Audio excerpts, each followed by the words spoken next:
tahun baru itu kan kita kan pasti punya harapan Mas Anies untuk kedepannya gitu iya. kan. Misal kita kepingin nikah atau misal kepingin punya kerjaan tetap, misal gaji berapa gitu kan. Nah kan itu banyak harapan seperti itu Mas Anies. Nah Artinya kan pengen peningkatan di dalam kehidupan itu ya. kita pengen mencapai sesuatu lah dalam hidup kita. Betul. Nah itu mungkin kita perlu bagaimana cara kita merumuskan tujuan-tujuan kita itu. Dan bagaimana menjaga konsistensi. Kadang kan kita kan pengen sesuatu tapi ketika di tengah-tengah mungkin karena kok nggak dapet kita jadi semangatnya loyo gitu kan. Kita nggak semangat lagi gitu loh. Lemes gitu ya Mas ya. Mudah menyerah lah. Gimana kita biar nggak mudah menyerah dalam mencapai tujuan-tujuan hidup kita. Jauh lebih baik lagi misalnya resolusi-resolusi yang akan kita tulis itu ya, itu ditulis rapi, ditempel di belakang pintu kamar misalnya begitu. Setiap hari di-Fatihai, setiap hari kita baca. Itu ternyata penting. Jadi apa yang kita akan yakini sebagai sebuah kebenaran, yakin bahwa itu akan tercapai.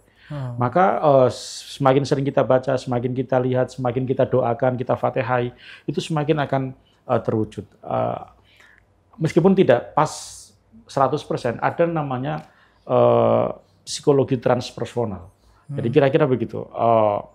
Keyakinan batin yang kemudian melekat dalam batin kita itu yakin akan terjadi karena kesungguhan kita. Dulu itu orang bikin puisi, bikin cerpen, novelis-novelis kita itu banyak, produktif itu ya.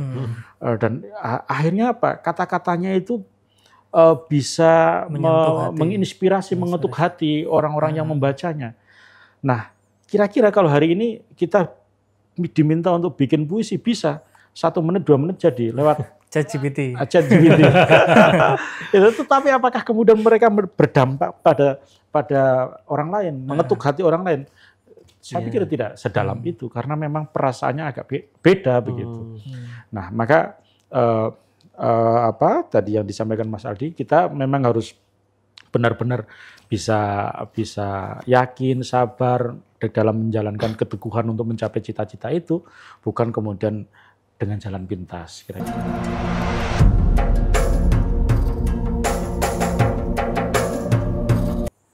Assalamualaikum warahmatullahi wabarakatuh. Alhamdulillahirabbil alamin wa bihi nasta'in ala umuri dunya waddin. Sayyidina wa maulana Muhammadin wa ala alihi wa sahbihi ajmain. Rabbi shrahli sadri wa yassirli amri wahlul 'uqdatam min lisani yafqahu qawli amin.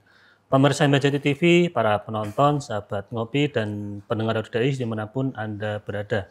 Pertama-tama mari kita panjatkan syukur kita kehadirat Allah Subhanahu wa Ta'ala, yang mana pada kesempatan kali ini kita bisa bersua kembali di acara ngopi ngaji online perkara Islam. Kedua kalinya sholawat dan salam semoga tercurahkan dari Nabi Agung kita Nabi Muhammad SAW. Semoga mahabbah kita kepada baginda Rasul dapat memudahkan hidup di dunia dan kelak di yaumil qiyamah kita mendapatkan syafaatnya. Amin, amin ya rabbal alamin. Pemirsa Mbajati TV, para penonton, sahabat ngopi, dan pendengar Dais dimanapun Anda berada. Alhamdulillah kita berjumpa kembali di acara ngopi ngaji online perkara Islam. Nah, seperti biasa pada kesempatan kali ini saya ditemani teman ngopi saya. Ini ada Mas Aldi. Assalamualaikum Mas Aldi. Waalaikumsalam warahmatullahi wabarakatuh. Kabarnya sehat Mas? Alhamdulillah sehat. Mas Anies gimana kabarnya? Alhamdulillah sehat. Alhamdulillah sehat. Nah, Mas Aldi, kita kali ini kedatangan tamu, guru kita jauh dari mana ini? Dari kota sebelah, dari kota Demak, tepatnya di daerah Meranggen. Beliau adalah Gus Fahsin. Assalamualaikum Gus. Waalaikumsalam warahmatullahi wabarakatuh. Sehat, Mas Anies, Mas Aldi, alhamdulillah sehat. Sudah lama kita nggak ketemu ini. Iya. Oke, nggih. Nah, Gus, kita rawuhkan jenengan. Ini momentumnya pas Mas Aldi. Ini kan di awal tahun 2025 kan. Iya. Nah, kira-kira beliau kita rawuhkan ke sini selain pengen bahas tentang resolusi di tahun baru ini, terus apa lagi Mas Aldi? Iya kan tahun baru itu kan kita kan pasti punya harapan Mas Anies untuk kedepannya gitu kan. Misal kita kepingin nikah atau misal kepingin punya kerjaan tetap, misal gaji berapa gitu kan. Nah kan itu banyak harapan seperti itu Mas Anies. Nah, artinya kan pengen peningkatan di dalam kehidupan itu ya. Kita pengen mencapai sesuatu lah dalam hidup kita. Nah itu mungkin kita perlu bagaimana cara kita merumuskan tujuan-tujuan kita itu. Dan bagaimana menjaga konsistensi. Kadang kan kita kan pengen sesuatu tapi ketika di tengah-tengah mungkin karena kok nggak dapet kita jadi semangatnya loyo gitu kan. Kita nggak semangat lagi gitu loh. Lemes gitu ya Mas ya. Mudah menyerah lah. Gimana kita biar nggak mudah menyerah dalam mencapai tujuan-tujuan hidup kita itu. Itu juga secara apa dalam kehidupan sehari-hari Mas ya. Kan juga kita sebagai orang Islam kan, kita tentunya juga harus punya peningkatan secara spiritual. Bagaimana ibadah kita kan kalau tambah tahun kan berarti kan tambah umurnya kan begitu. Tambah umurnya gitu. Semakin berkurang gitu. Iya. Umurnya bertambah, usianya yang berkurang. Itu kan mendekati dengan ajal kita kan gitu kan. Nah, kira-kira bagaimana Gus untuk menghadapi semua itu? Oke, perkenankan saya untuk mengawali dulu mukadimah dulu. Bismillahirrahmanirrahim. Assalamualaikum warahmatullahi wabarakatuh. Waalaikumsalam. Bismillah, alhamdulillah, wassalatu wassalamu ala rasulillah Muhammadin ibn Abdillah. La hawla wa la quwata illa billah. Hasantukum bil hayyil qayyum alladzi la yamutu abada. Wa dafa'tu ankum musu'a bi alfin la haula wala quwata illa billahil aliyil azim. Mas Anies, Mas Aldi yang saya muliakan, para pemirsa MAJT TV, khususnya program Ngopi dimanapun yang Anda berada, yang saya muliakan. Alhamdulillah pada kesempatan di awal tahun yang berbahagia ini, kita bisa bertemu kembali, bisa menyapa kembali para pemirsa di seluruh tanah air dan di mancanegara. Tema pada kesempatan kali ini menarik. Kita ada di awal tahun, kita ada di tahun baru, semangat baru, visi baru, peneguhan komitmen baru. Oleh karena itu saya ingin memulai paling tidak perenungan ini dari makna dari Quran surat Al-Asr ayat 1 sampai 3. Dan ini surat ini saya bertanya-tanya sebenarnya, kenapa di dalam majelis-majelis ilmu, di madrasah, di tempat-tempat ngaji, di pedesaan Jawa, bahkan sampai hari ini seringkali menutup majelis ditutup dengan bacaan surat Al-Asr. Kan kira-kira gitu. Gus, ya, saya baru ingat itu Gus. Nah, maka Bismillahirrahmanirrahim.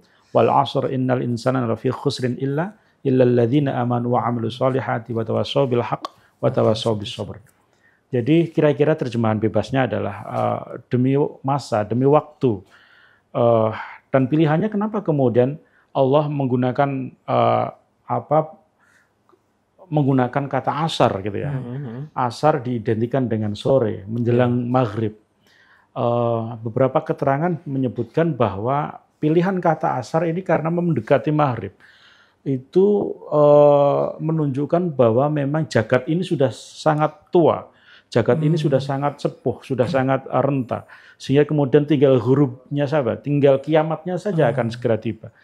Nah, kalau kemudian kita hitung-hitung ya, Rasulullah ketika menerima ayat ini sudah 14 abad yang lalu. Apalagi sekarang, ini kan sudah semakin mendekati maghrib, semakin mendekati penghabisan masa gitu. Oleh karenanya maka ini menjadi momentum untuk melakukan perenungan bahwa Allah menggunakan kata asar dalam pilihannya itu. Dan kemudian Allah menunjukkan lagi di ayat berikutnya, wal asr innal insana lafi khusrin illa, bahwa sesungguhnya manusia adalah dalam kerugian. Kita itu dalam kerugian. Dalam posisi ini apapun keadaan kita, sebenarnya kita itu dengan segala keterbatasan kita. Yang untung ya Allah, yang rugi ya kita. Nah, kecuali bahwa kemudian ada beberapa pengecualiannya. Artinya kerugian itu kita memang dengan segala keterbatasan kita. Kita tidak sedang logikanya memang kita itu sedang bertransaksi dengan Allah kira-kira. Lu nggak bisa deh mendapatkan keuntungan kecuali sesuai dengan apa yang Allah perintahkan. Kira-kira sesuai gitu. dengan aturan Allah gitu ya. Sesuai dengan aturan Allah. Jadi transaksi kita transaksi menurut Allah gitu. Maka kemudian meskipun rugi tetapi ada kok pengecualinya. Yang pertama adalah ilal ladzina amanu, orang-orang yang beriman, wa amilus sholihat, tidak hanya cukup beriman tapi harus beramal soleh. Kadang ada orang yang cukup beriman saja, udah yang penting saya beriman, saya bersyahadah, saya bersaksi tiada Tuhan selain Allah, tetapi kemudian melupakan amal soleh yang lain, tidak mau sholat, tidak mau puasa, ya bagaimana dia akan beruntung, mesti akan merugi. Jadi amanu wa amilus sholihah, kemudian wa tawassaw bil haqq wa tawassaw bis sabr. Orang yang senantiasa saling menasihati di dalam kebenaran dan kesabaran. Ini juga menarik. Kenapa opsinya adalah tentang kebenaran? Karena memang akhir-akhir ini kita bisa merasakan betul, Mas Aldi, Mas Anies, orang menyampaikan kebenaran itu malu. Menyampaikan kebenaran itu susah. Kita tahu itu salah, tapi untuk menunjukkan bahwa itu salah, kita itu nggak enak, takut, apalagi rikuh, sama teman sendiri, sama keluarga sendiri itu berat. Dulu mungkin orang nggak membayangkan ya, apa sih kok cuma menyampaikan kebenaran, kan gampang, itu salah. Tapi konteks kita hari ini itu, sekarang itu kemudian kebenaran itu susah untuk kemudian diungkap sebagai sebuah kebenaran, karena rikuh, malu, takut, dan lain sebagainya. Bahkan kemudian kemarin sore saya membuat status di Facebook saya, itu ungkapan kebenaran, tetapi itu pun takut saya. Kemudian saya kamakola orang lain, kira-kira begitu. Hasil diskusi sama teman itu. Karena apa ya, takut karena saya terlibat di dalam struktur dan seterusnya yang kemudian itu memang mengkhawatirkan lah, kira-kira begitu. Nah, oleh karenanya maka ternyata itu penting, menyampaikan kebenaran dan menyampaikan kesabaran. Hari ini orang sudah di luar batas kesabarannya semua. Nanti kita bisa berbincang panjang lebar terkait dengan kesabaran, tipologi sabar, beberapa ciri sabar, itu nanti kita bisa diskusikan lebih lanjut. Nah, Bapak Ibu, teman-teman semuanya, para pemirsa di manapun berada, maka dalam konteks inilah kemudian kita paling tidak bisa merumuskan 3 hal dalam memasuki tahun baru ini. Yang pertama tentu adalah muhasabah. Kita telah menggunakan waktu sejauh ini. Saya itu tanpa terasa, Mas. Saya kebetulan masih sering berkumpul dengan teman-teman siswa, santri, teman-teman mahasiswa. Jadi mentalitasnya itu mentalitas remaja, pemuda, kira-kira gitu. Tetap semangat muda. Iya, karena seumuran dengan mereka, ketika mereka ngomongin apa, kita jadi ngikutin kan gitu secara psikologis. Tetapi giliran ketemu sama orang-orang yang sepuh, itu ternyata bukan sepuhnya, tapi merasa paling muda juga gitu kan. Nah, ternyata sekarang sudah 44 tahun itu, tanpa terasa. Kalau kemudian rata-rata umat Rasulullah itu 60, itu ya tinggal berapa tahun lagi. Kalau 80, tinggal separuh perjalanan lagi. Artinya, waktu begitu sangat cepat. Maka momentum pergantian tahun atau bahkan momentum ulang tahun itu bagian dari momentum kita untuk muhasabah. Sejauh mana kebaikan yang sudah kita jalankan. Sebanyak apa dosa dan kekhilafan yang kita telah lakukan. Nah, di dalam konteks ini mari kita melanjutkan pada tahapan yang kedua adalah komitmen untuk melakukan sesuatu yang lebih baik. Di hari-hari esok, di bulan-bulan yang akan datang, di tahun-tahun yang akan datang, bagaimana kita akan meneguhkan komitmen untuk melakukan perbaikan-kebaikan. Jadi yang pertama adalah muhasabah, yang kedua adalah melakukan komitmen untuk melakukan kebaikan-kebaikan itu. Kemudian yang ketiga, sebagaimana tadi yang diperbincangkan Mas Anies sama Mas Aldi adalah kita resolusi yang akan datang seperti apa. Capaian-capaian yang akan kita peroleh itu apa. Baik capaian personal secara pribadi kita, kemudian capaian secara sosial. Kita itu komunitas, misalkan kita nggak mungkin lepas dari komunitas sosial. Jadi kita itu menjadi bagian dari keluarga. Bagaimana keluarga kita akan lebih baik? Kita bagian dari kampung. Mas Anies aktif di banyak tempat, misalkan di Karang Taruna, di komunitas-komunitas organisasi kepemudaan, misalkan. Bagaimana kemudian komunitas-komunitas kita juga lebih baik? Artinya eksistensi kita itu memang berdampak untuk membawa kebaikan. Nah, momentumnya adalah salah satunya adalah ketika kita di awal tahun ini mencoba untuk menggairahkan dan menyemangati kembali untuk kemudian melakukan kebaikan-kebaikan, baik secara personal maupun secara sosial. Mungkin itu sebagai pengantar, Mas Anies, Mas Aldi, dan nanti kita bisa diskusikan kembali. Siap. Nah, Gus, menarik Gus. Jadi tadi Mas Aldi ada selain dasar kita adalah ada surat Al-Asr ya. Bagaimana kita harus punya iman, amal soleh, kemudian saling menasihati dengan kebaikan dan sabar kan. Jadi ada 3 hal yang menurut saya itu juga kita harus benar-benar memanfaatkan dengan baik. Bagaimana kita bisa tadi ada punya komitmen muhasabah. Terus yang terakhir itu Gus tentang bagaimana korelasi individu dengan sosial Gus. Kadang kita pengen baik secara individu tapi secara sosial itu nggak bisa seimbang ataupun sebaliknya. Nah itu bagaimana Gus biar bisa balance antara sosial dan individu itu Gus? Terima kasih Mas Anies. Jadi memang belakangan ini muncul, saya bersuudzon ya kepada adik-adik kita, anak-anak kita misalnya, atau bahkan mungkin yang lebih tua dari itu misalnya di luar Gen Z, entah itu generasi milenial atau bahkan mungkin beberapa generasi sebelumnya misalnya. Sekarang memang individualistis itu sangat tinggi.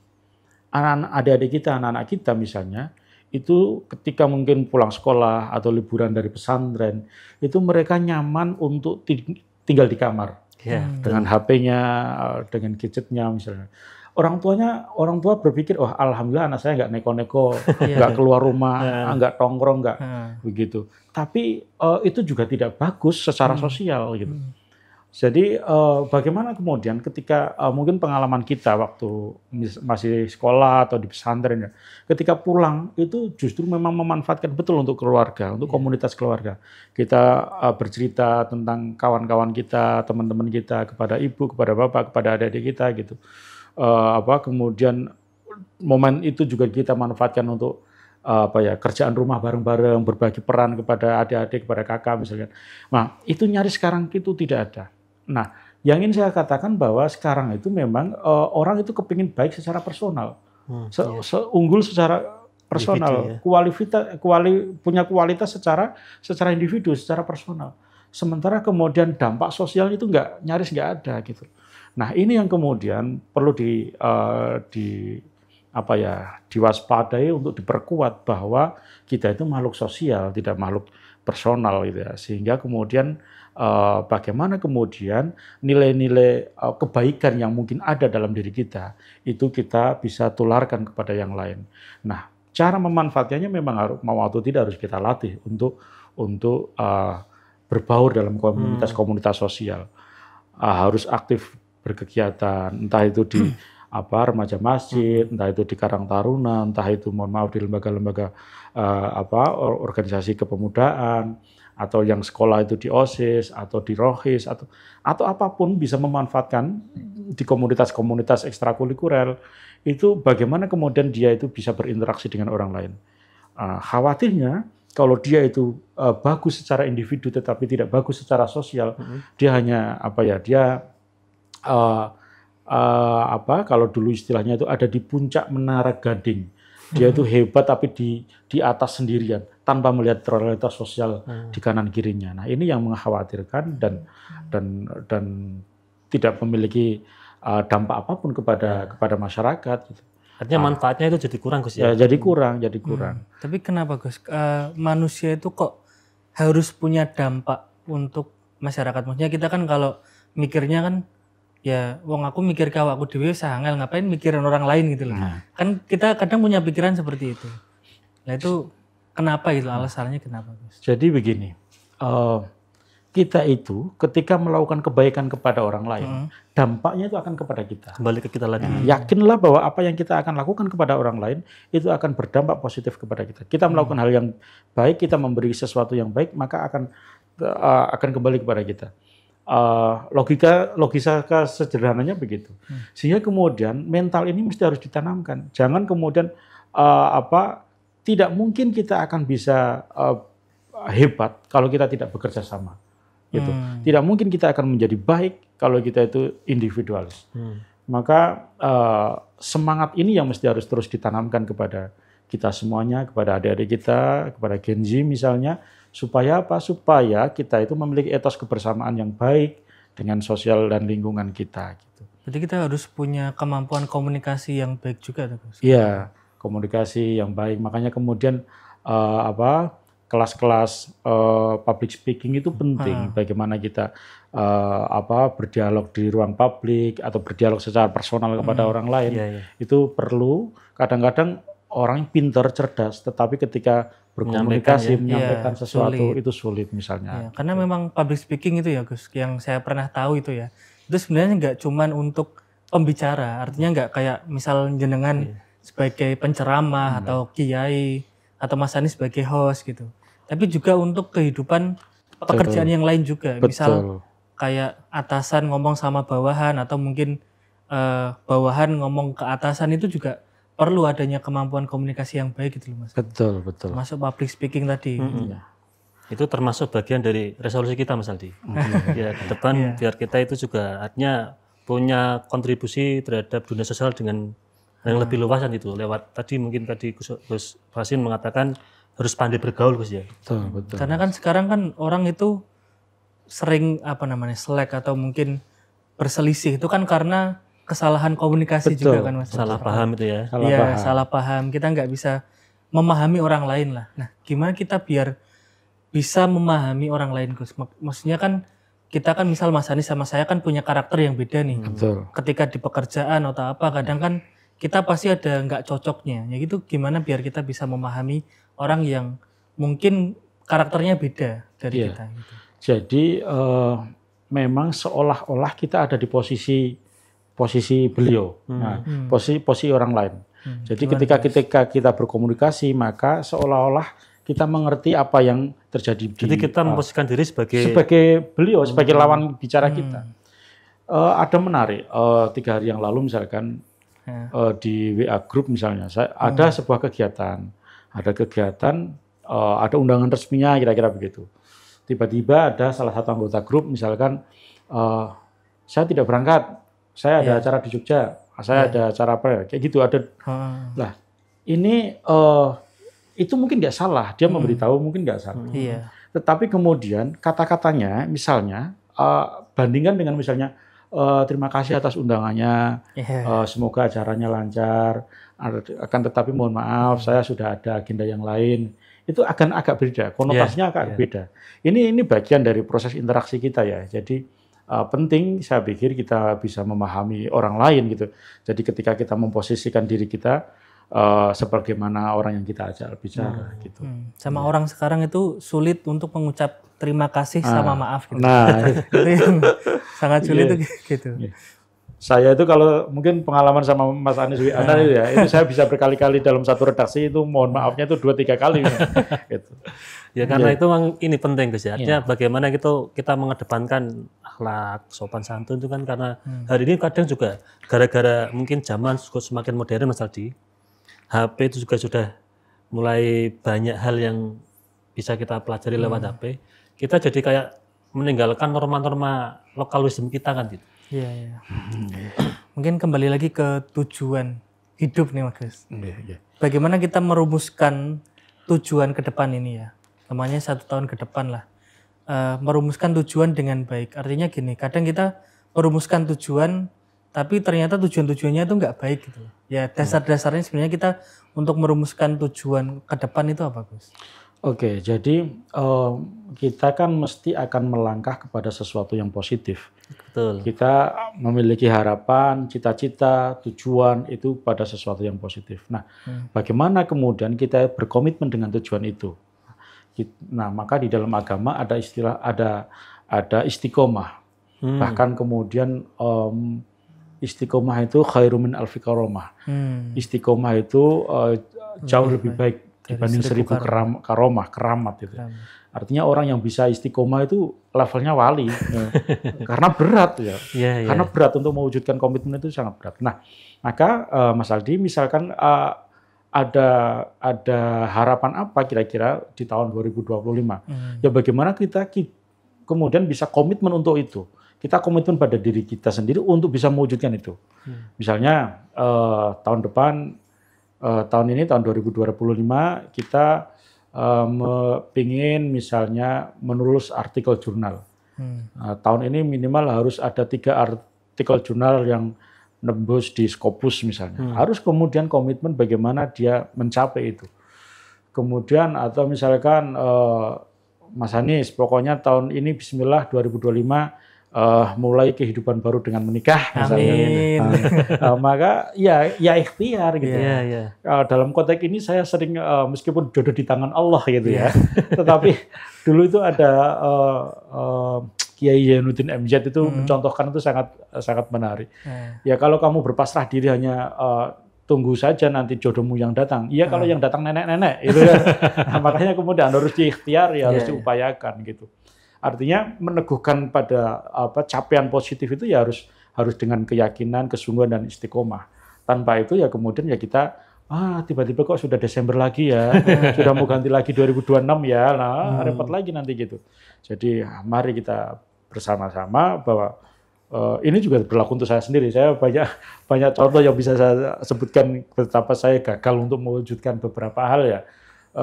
Tetapi mari kita bareng-bareng di tahun 2025 capaian-capaian harus disungguhkan ya. Karena begini, ada jauh lebih baik lagi misalnya resolusi-resolusi yang akan kita tulis itu ya, itu ditulis rapi, ditempel di belakang pintu kamar misalnya begitu. Setiap hari di-Fatihai, setiap hari kita baca, itu ternyata penting. Jadi apa yang kita akan yakini sebagai sebuah kebenaran, yakin bahwa itu akan tercapai.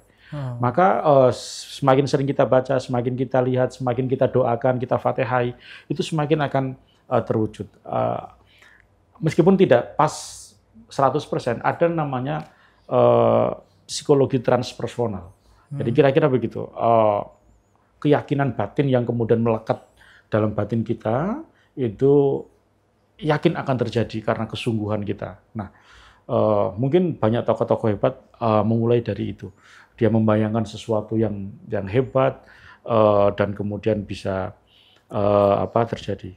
Saya tahu ini dari dosen-dosen saya di psikologi UGM waktu itu. Ada salah satunya misalnya Prof. Jamaluddin Anco, Allah yarham, beberapa bulan yang lalu kapundhut.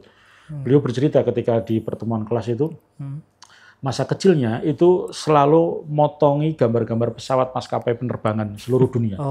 Ditempel di dinding kamarnya. Pokoknya besok saya naik maskapai ini, Qatar Airlines atau kemudian British, kemudian pesawat-pesawat internasional. Saya harus naik pesawat ini. Dan itu menginspirasi sehingga kemudian ternyata terbukti beliau akhirnya ngajar di mana-mana di kampus-kampus ternama di luar negeri. Nah, artinya mari di tahun baru ini komitmen yang akan kita capai itu mana? Kadang-kadang begini, jangan mulu-mulu lah ketika membuat resolusi itu kan. Jangan terlalu dakin-dakin. Nah, saya kok nggak sepakat dengan itu. Mulu-mulu nggak apa-apa. Jadi jangan cita-cita setinggi tanah, tapi cita-cita setinggi langit, sehingga kemudian nggak masalah kalau misalkan nggak capai di batas maksimal, kita bisa turunkan grade lah, kira-kira begitu. Oh, nanti semoga tercapai di cita-cita di level keduanya lah, harapan di level keduanya. Jadi kalau sudah nggak mau bercita-cita, ya sudah repot, capaiannya nanti akan rendah gitu. Nah, ya. Tapi yang penting mungkin gitu ya, Gus, dalam mencapai hal-hal tersebut itu ya. Kan kadang kan ada orang-orang yang pengen mencapai sesuatu tapi dia mengabaikan hal-hal yang mungkin melanggar aturan, terus menghalalkan segala cara gitu kan. Nah itu mungkin sebelum dijawab nanti kita jeda iklan yang lewat dulu aja. Oke, siap.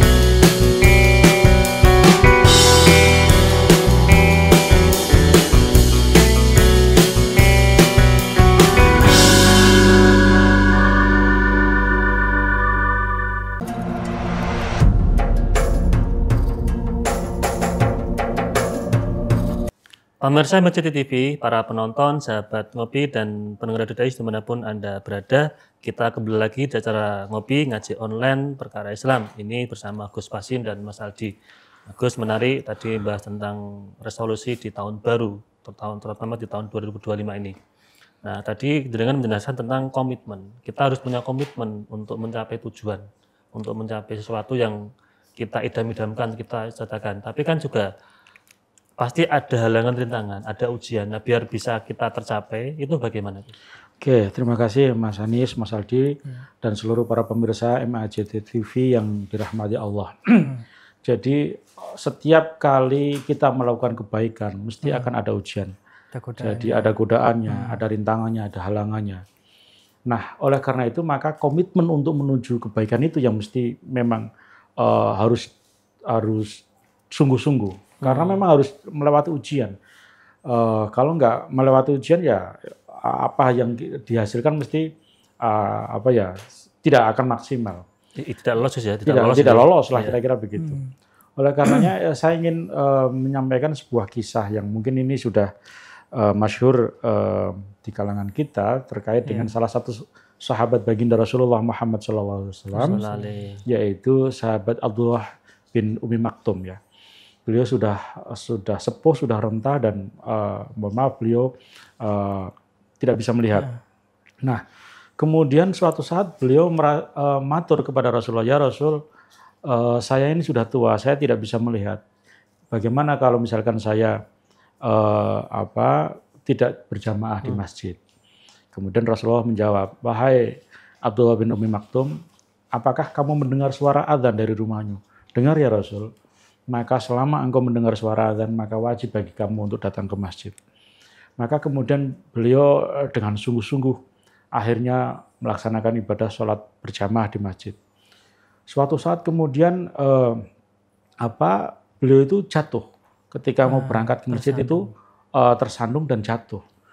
Dan ketika jatuh beliau kemudian pulang berganti baju yang masih suci dan kemudian berangkat lagi untuk melaksanakan ibadah berjamaah, sholat berjamaah. Kemudian akhirnya pada hari berikutnya akhirnya dia itu dituntun oleh seorang laki-laki begitu, dituntun, diajarkan tiap hari itu dia diantarkan ke masjid terus. Kemudian akhirnya Abdullah bin Umi Maktum ini penasaran siapa yang nuntun saya itu tiap hari itu. Kalau bahasa kita wahai kisanak kira-kira siapa engkau? Kenapa engkau membantuku setiap hari berangkat ke masjid? Ketahuilah wahai Abdullah bin Umi Maktum, saya iblis. Loh, iblis? Mestinya kan kamu melarang saya ke masjid. Kenapa engkau malah justru mengajak saya ke masjid terus? Iya, karena ketika engkau jatuh, ketika saya dorong dan engkau jatuh, itu ternyata Allah telah mengampuni seluruh dosa-dosamu yang telah lalu. Nah, kalau misalkan kamu nanti jatuh lagi dan Allah mengampuni dosa-dosamu sampai nanti engkau meninggal, kamu nggak punya dosa dong. Makanya saya antarkan, kira-kira begitu. Nah, ini adalah keteguhan komitmen untuk istiqomah. Betapa kemudian Allah mengapresiasi istiqomah dengan apa? Dengan menghapuskan seluruh dosa-dosanya. Istiqomah pada kebaikan. Maka kita istiqomah yakin pada komitmen apa yang kita tuju, yakinlah akan ada reward yang akan kita peroleh, ada hasil yang akan kita capai gitu.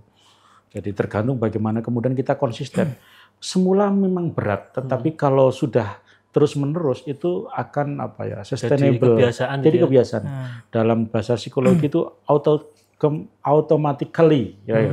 Dulu ketika kita belajar naik sepeda Mas Aldi, itu kan egrek-egrek jatuh, baru 2 putaran jatuh begitu kan.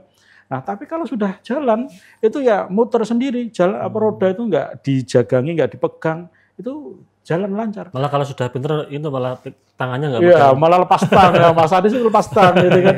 Itu. Jadi saking sudah otomatisnya gitu. Karena sudah saking istiqomahnya, otomatis atau dalam bahasa agama tadi sampai istiqomah. Bisa lepas tangan tadi ya kayak pejabat kita. Lepas tangan. Gitu. Nah, oleh karena itu maka sekali lagi apa yang ditanyakan Mas Anies bahwa bagaimana rintangan itu tidak bisa dihindari, tapi rintangan itu harus diselesaikan, dihadapi begitu. Nah, kita mewujudkan cita-cita istiqomah untuk mencapai yang akan lebih baik di masa yang akan datang, maka harus kita hadapi. Nah, tadi sebelum iklan saya tanya gini Gus, kan dalam mencapai sesuatu itulah pasti kan ada rintangan, godaan dan lain sebagainya. Nah, kadang salah satu godaannya itu kita pengen cepat tercapai atau cepat sampai. Kemudian kita menghalalkan segala cara, artinya ada curang-curang dikit lah. Dan kadang kita kayak gimana ya, mewajarkan, alah curang sidik gak apa-apa gitu. Ada pikiran seperti itu dalam mencapai sesuatu. Nah itu gimana Gus? Oke, jadi jelas itu tidak boleh ya. Artinya bahwa sebenarnya kita itu melakukan kebaikan itu ternyata juga dituntut kesabaran. Kembali kepada konteks ayat yang tadi, Al-Asr tadi ya, bahwa ternyata kemudian sabar itu ada beberapa hal. Sabar di dalam menjalankan perintah-perintah Allah, dalam hari ini menjalankan kebaikan-kebaikan. Yang kedua sabar ketika kita menghindari larangan-larangannya Allah, dan sabar ketika mendapatkan musibah. Nah, konteks apa yang ditanyakan Mas Aldi tadi adalah bahwa kita harus bersabar di dalam untuk meneguhkan komitmen apa yang akan kita capai. Dan di situ memang rintangannya banyak. Sehingga kemudian hasilnya akan beda antara sesuatu yang instan dengan sesuatu yang memang original kita lakukan. Ini kok malah jadi makanan. Ya, yang instan sama yang original itu agak beda begitu. Ada misalkan beberapa video-video pendek yang berseliweran di TikTok kita ini. Iya. Makanannya mungkin lezat, makanannya mungkin tersaji enak di lidah. Itu instan-instan. Iya. Tetapi ternyata berdampak kesehatan yang buruk kepada tubuh kita gitu. Beda dengan misalnya yang natural, yang original, singkong, sama-sama singkong, yang satu bulan keripik buatan rumahan sama keripik buatan produk pabrikan, itu ternyata sudah beda. Ada unsur zat-zat yang berbeda. Nah, saya ingin menegaskan begini, sesuatu yang instan itu nanti akan cepat hilang, berdampak buruklah kepada kita. Tidak abadi, tidak kekal. Misalnya begini, dulu saya nggak tahu ya belakangan, dulu itu orang bikin puisi, bikin cerpen, novelis kita itu banyak, produktif itu ya.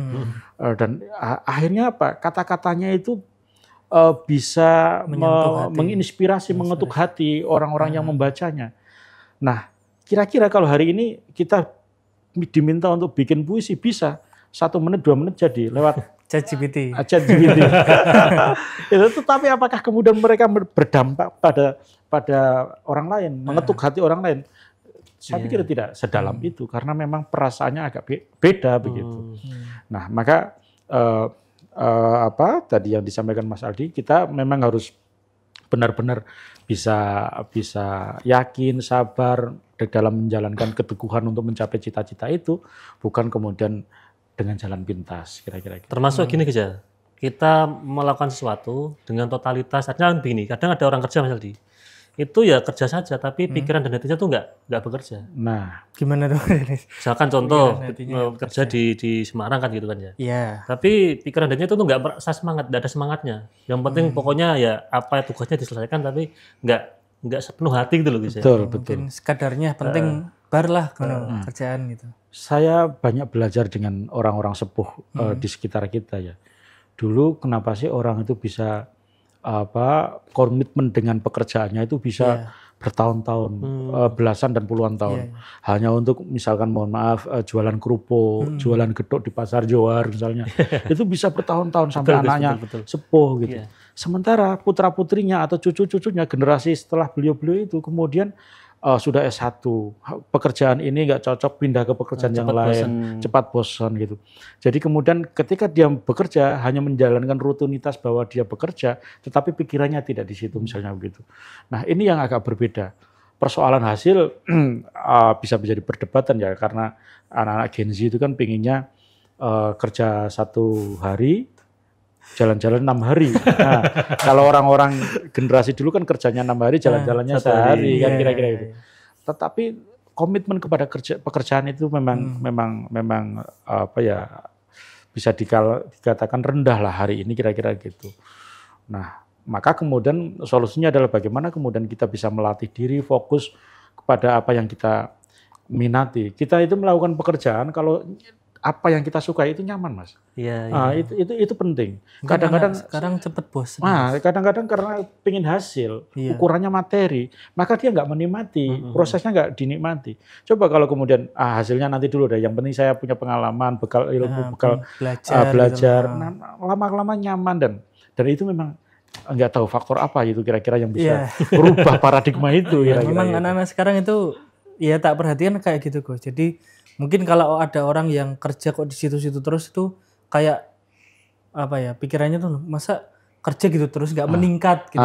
Bagi ini nggak meningkat gitu loh. Dan mungkin anak-anak itu pengen meningkat gitu loh, pengen dapat mungkin hasil yang lebih. Padahal ya ketika pindah ya sama aja sebenarnya.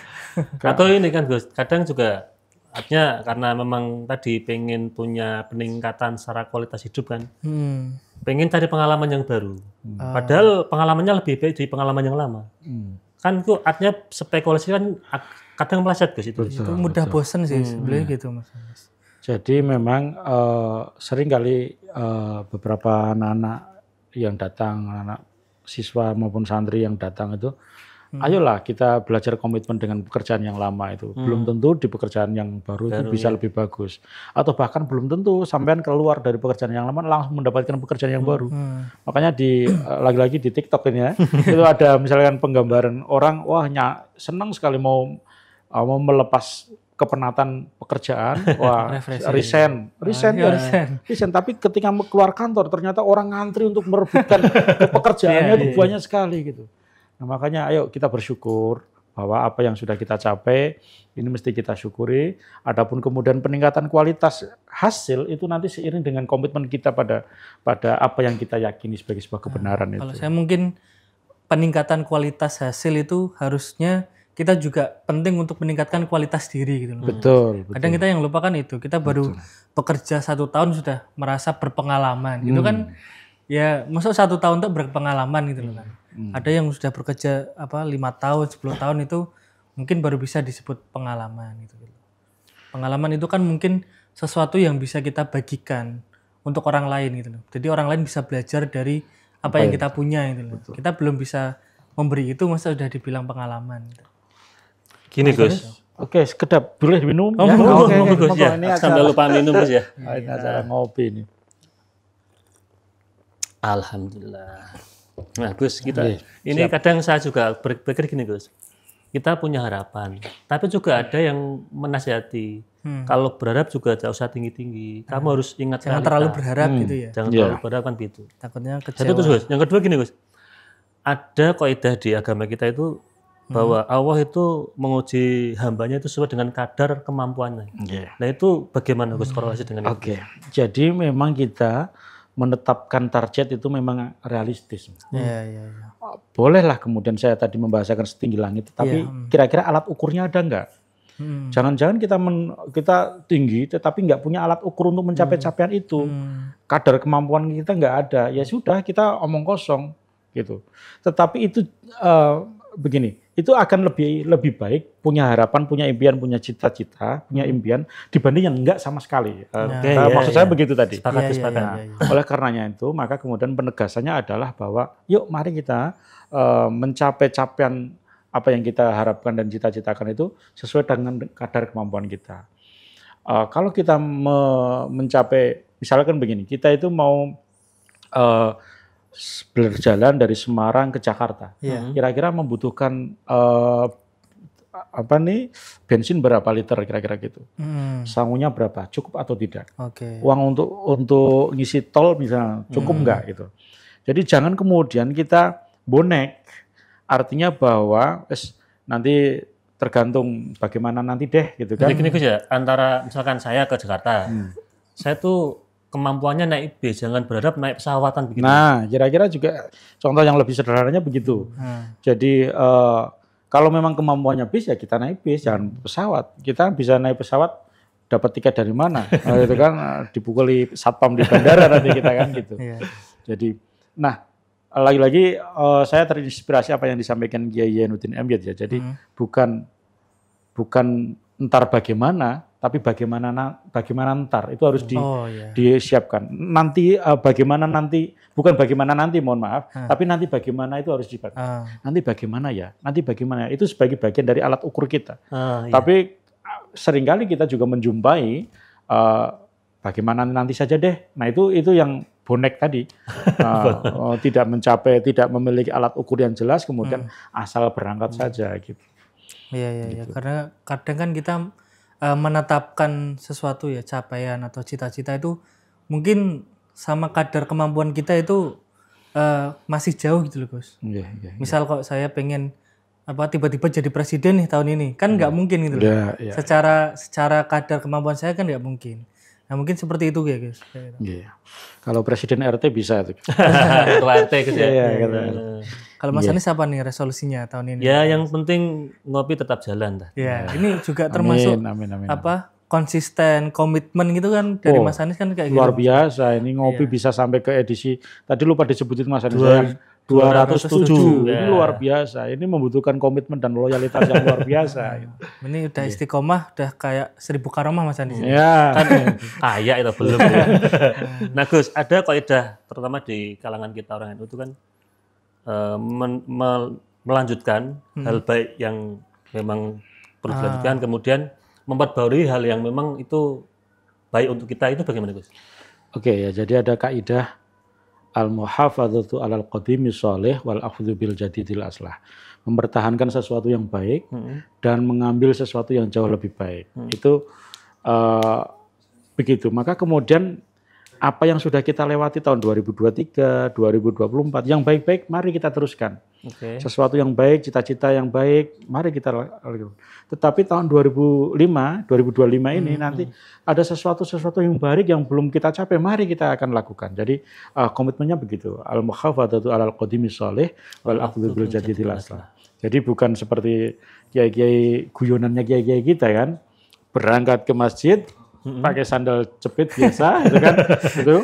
Kemudian pulangnya Iya. wal akhdhu bil jadidil aslah, menggunakan sandal baru yang lebih baik. Bukan gitu. Oke, kira-kira gitu. Artinya hal-hal baik ya tetap berkelanjutan Gus ya. Iya, berkelanjutan. Sambil kita juga punya hal yang baru tapi itu juga baik juga. Yang lamanya tidak boleh ditinggalkan, yang baik diterima, yang lama tidak boleh ditinggalkan. Ini ada gium al-muhafadzatu 'alal qadimi shalih wal akhdhu bil jadidil aslah ini kalau dinarasikan oleh Hadratus Syekh Hasyim Asy'ari itu jangan mendirikan istana dengan menghancurkan kota lebih dahulu. Nah, jadi nggak bisa kalau membangun istana ya kotanya kita bikin direnovasi menjadi bagian dari istana itu sendiri gitu. Jangan kemudian membongkar total sama sekali. Itu nggak bisa. Oh iya. Ya, soalnya kadang ada yang kayak gitu juga Mas Anies. Maksudnya sudah ada hal yang mungkin bertahan bertahun-tahun, itu tuh pengennya langsung diganti gitu loh kan. Itu yang kadang malah merusak ya Gus. Kalau misalkan pengalaman kita Mas Abdillah, itu kan mungkin ada di program kerja organisasi ataupun apapun Gus ya, kebaikan yang itu sebenarnya sudah istiqomah, sudah baik. Tapi karena mungkin ada kebijakan baru sehingga itu dihilangkan, kemudian membuat kebijakan atau program baru. Ini kan harusnya tinggal diinovasi, mungkin dikembangkan, disesuaikan dengan zaman kita. Betul. Zaman mungkin 2025 nih Gus, itu kan pasti nanti banyak perubahan nih, banyak sesuatu yang mungkin di luar prediksi BMKG, prediksi kita lah gampangnya. Nah itu bagaimana kita siap lah untuk menghadapi hal-hal yang mungkin membuat kita itu perlu beradaptasi, bagaimana kita bisa menyesuaikan lah gitu Gus. Oke, jadi saya pikir kita semua atau bahkan kemudian secara umum bangsa ini sudah cukup adaptatif dengan perubahan gitu. Jadi kita itu adaptatif dengan perubahan. Banyak contoh misalkan dulu dalam konteks menggunakan teknologi telepon genggam. Dulu orang bicara lewat telkom. Kemudian kalau nelpon saudaranya jauh harus datang ke wartel. Kemudian muncullah telepon genggam. Yang dulunya hanya bisa mengirim teks, kemudian bisa mengirim gambar. Ada yang suaranya poliponik, macam-macam dulu itu. Tanpa harus menyebut merek lah kira-kira gitu. Sampai kemudian akhirnya kita bisa menggunakan Android ya, smartphone gitu. Itu kan kita bisa adaptatif. Artinya bahwa kita sudah sangat teruji dalam konteks kebudayaan, sosial, politik. Itu kita sudah teruji. Hanya saja memang kemudian apakah kemudian respon kita itu bisa positif atau negatif. Seringkali kadang-kadang kita itu gagap ketika menerima teknologi sehingga kemudian berdampak buruk kepada diri kita sendiri, kan kira-kira gitu. Nah, bagaimana kemudian perubahan-perubahan yang akan terjadi, nggak tahu nanti 2025 apa yang terjadi. Misalkan belakangan sudah mulai ramai kan, ada terkait dengan kurikulum deep learning. Nah, kalau teman-teman yang konsen di dunia pendidikan, itu kurikulum Merdeka kan baru beberapa tahun, baru 3 tahun. Ini kayak belum meluas belum juga. Meluas. Kan? Ini kok sudah mau diganti lagi. Nah, ini adaptasi yang dimaksud itu begitu. Karena memang setiap zaman akan menemukan vistanya masing-masing. Setiap zaman akan menemukan konteks sosialnya masing-masing. Nah, oleh karenanya maka perubahan itu niscaya, tapi bagaimana kita akan melakukan perubahan itu dengan baik. Gitu. Kalau sekarang kita ke tentang bagaimana hubungan kita dengan Allah itu baik, Gus. Kan juga kadang kita juga pengen sih dekat dengan Allah, tapi karena mungkin banyak kesibukan, urusan pekerjaan, urusan macam-macam lah, urusan duniawi itu, sehingga kita kadang lalai ibadah. Itu gimana, Gus? Iya, jadi kadang-kadang kita bisa berkomitmen kepada orang lain, kepada orang tua, kepada pimpinan kita, kepada bos kita. Sementara kita lalai dan abai berkomitmen kepada Allah. Betul. Ini yang kadang-kadang harus kita sadari betul. Sering saya menyebutkan begini, komitmen kita itu adalah hamba. Allah menciptakan kita manusia itu sebagai hamba, Allah sebagai Tuhan, kita sebagai hamba. Maka dalam konteks masyarakat Islam Jawa itu menyebutnya sebagai manunggaling kawula dan Gusti kan kira-kira begitu. Nah, kita sebagai hamba itu dimandatkan untuk apa? Untuk limaslahatil umat, untuk kebaikan umat, untuk khalifah fil ard, untuk menjadi khalifah fil ard. Nah, maka kemudian komitmen itu bisa dilakukan dengan cara apa? Dengan cara kita menghambakan diri, melakukan komitmen peribadatan sebagaimana apa yang diperintahkan oleh Allah. Wujudnya apa? Wujudnya kita bersyahadah. Kita bersaksi bahwa tiada Tuhan selain Allah. Dan komitmen itu tidak mesti harusnya sekali ketika kita akil balik, kemudian bersyahadat kita Islam. Tidak cukup itu. Atau kemudian kita pas menikah bahasa syahadat, tidak cukup itu. Kita baca berulang-ulang. Setiap sholat kita berulang-ulang. Maka bahkan kemudian jadidu imanakum biqauli la ilaha illallah. Perbaikilah keimananmu kepada Allah dengan mengucapkan la ilaha illallah. Mengucapkan la ilaha illallah itu bagian dari komitmen kita untuk terus-terus bahwa saya itu hamba dan engkau adalah Tuhanku. Nah, bangunan kesadaran itu kemudian diimplementasikan dalam wujud-wujud yang lain. Sholat, puasa, sedekah, berbaik dengan keluarga, teman, komitmen kerja, dan seterusnya. Itu bagian dari penghambaan kita kepada Allah. Dengan demikian, kesadaran kalau itu sudah dibangun, apapun yang kita jalankan di dunia ini, ternyata semata-mata adalah bentuk penghambaan kita sebagai hamba kepada Allah Subhanahu wa Ta'ala. Jadi apapun pekerjaan di dunia ini, Gus ya? Iya, apapun pekerjaannya. Saya datang ke sini, bismillah, ingin berbagi pengalaman kepada teman-teman, itu bagian dari niatan saya karena saya adalah hambanya Allah. Gitu. Ya, berarti biar kalau kita misalnya punya kesadaran bahwa kita hamba itu, kita nggak berlagak sebagai Tuhan juga kan? Betul. Kadang kan kita ada manusia-manusia yang mungkin berlagak sebagai yang paling berkuasa. Jadi dia kemudian ketika menjabat lah itu kemudian semena-mena itu. Nah, misalnya begitu. Maka dulu ketika zaman mahasiswa saya ingat itu di teman-teman di Jogja itu ada namanya syahadat pembebasan, Mas Anies. Apa itu, Gus? Begini kira-kira letaknya. Barang siapa yang merasa benar sendiri berarti ingin menjadi Tuhan. Padahal tiada Tuhan selain Allah. Orang yang merendahkan orang lain berarti ingin menjadi Tuhan. Padahal tiada Tuhan selain Allah. Kita mencintai sesama dari manapun asalnya dan apapun keadaannya, asalkan dia mampu menjadi saudara bagi sesama. Nah, komitmen bahwa kesadaran kita itu menghamba itu memang penting. Tidak cukup bilisan la ilaha illallah, tapi harus terus diungkapkan dan diwujudkan. Maka Mas Aldi sudah punya istri belum? Belum juga. Mas Aldi, Mas Anies, termasuk juga kepada teman-teman ya. Kalian termasuk kameramen juga. Kameramen juga itu. Jadi kelak ketika sudah bersuami beristri, itu mesti harus memperbarui cintanya itu setiap hari. Jangan hanya ketika mau nikah mengucapkan I love you, tapi setiap hari harus mengucapkan I love you. Saya dengan istri itu hampir selama ini tanggal 5 Januari ini sudah 16 tahun kami menikah. Pernikahan. Tapi setiap hari minimal 10-15 kali saya mengucapkan I love you kepada istri. Jadi kalau jadidu imanakum biqauli la ilaha illallah, maka kalau dalam konteks dengan pasangan kita jadidu mahabbakum biqauli I love you. Ya, kira-kira gitu. Nah, ini penting ya Gus, artinya untuk meyakinkan kepada pasangan kita bahwa kita masih komitmen gitu ya. Iya, masih komitmen. Dan mungkin juga meyakinkan kepada diri kita sendiri. Betul. Bener nggak sih gitu.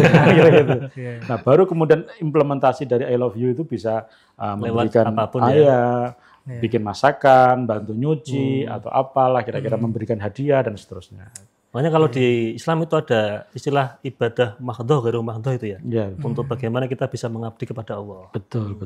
Jadi yang mahdhah yang jelas-jelas diatur di dalam syariah itu ya, sholat, puasa, zakat yang memang relevan hubungannya langsung dengan Allah Subhanahu wa taala. Sementara yang ghair mahdhah, ibadah-ibadah sosial itu ternyata juga memiliki dampak bahwa ini adalah semata-mata bentuk peribadatan kita kepada Allah Subhanahu wa taala. Kepada Allah. Ya.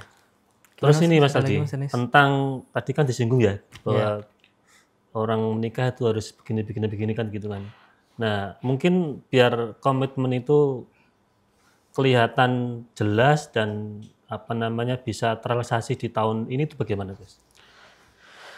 Komitmen apa? Komitmen untuk bisa menikah. Ya termasuk itu juga. Oh. Itu termasuk mungkin ada hal lain, ada Oke. capaian apa yang harus dicapai. Oke, jadi